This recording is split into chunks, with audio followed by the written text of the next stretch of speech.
O ko čia ieškot? Viską mes žinom. Anamo. O kur atvykom? Atvykom į Sokobaniją, į Serbijos spa miestelį, tokį ale Birštoną, ale Druskininkus, tokį ale Buržomį.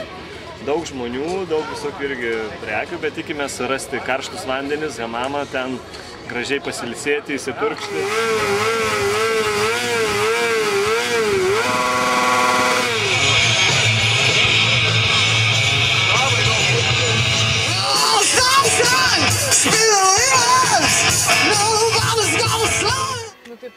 Esam Jošanice, netoli Sokobanijos, taip pat vienam iš Serbijos spa kurortų.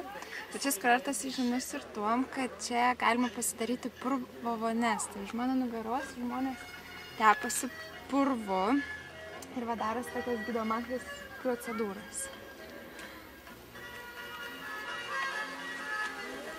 Eisim dar dabar prisipilti vandens iš šaltinių.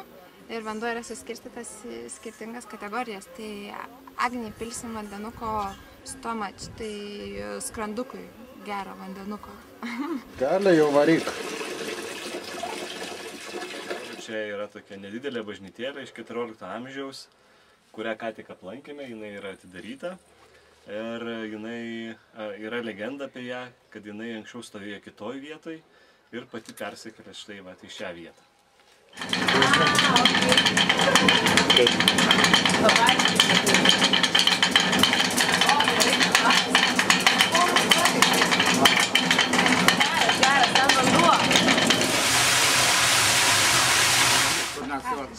Žvėliai, dobrodošli.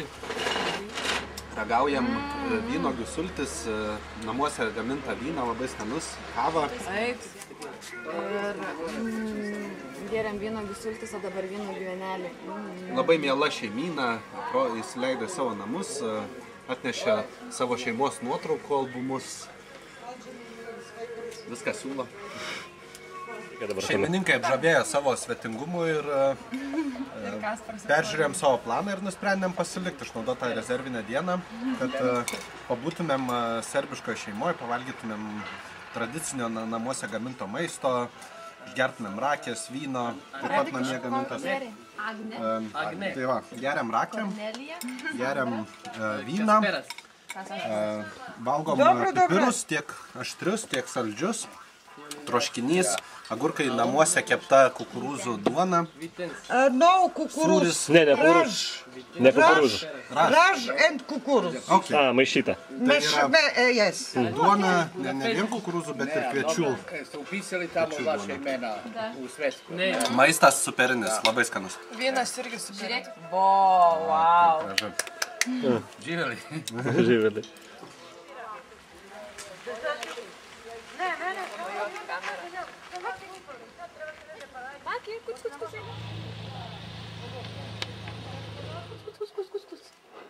Buvo mano draugas.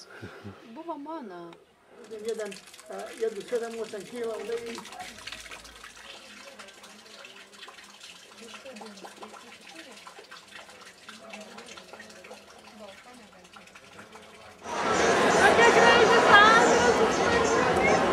No. 9 valandos, 32 laipsniai, pilna žmonių Belgrade, kaip gražu.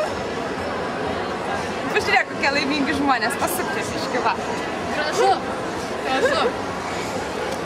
Va, gražu. Sutikom su draugais ir esam prie Belgrados Seimo parlamento.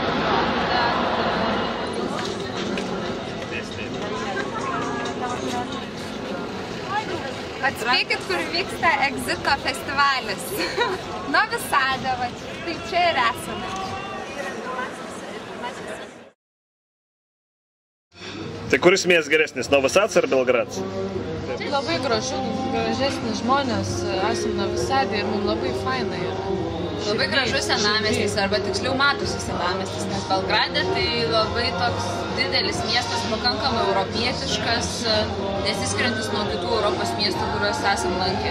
Nesijaučiu Balkaną. Nesijaučiu Balkano, va šičia truputėlį jaučiasi ir Balkanas, ir Balkanų, kaip čia, Austrų, Vengrų įtaka Balkanų. Balkanui.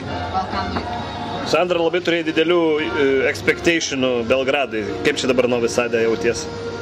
Novi Sade tokie pat sparniukai kaip ir Belgrade, tik čia iš tikrųjų aura miesto jaučias geresnė. O jeigu pateiktum savo nuotraukų statistinį išklotinę, kur padarai daugiau nuotraukų?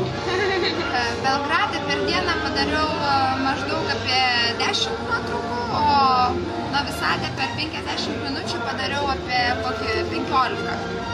Statistiškai Novi Sades pirmauja. Taip.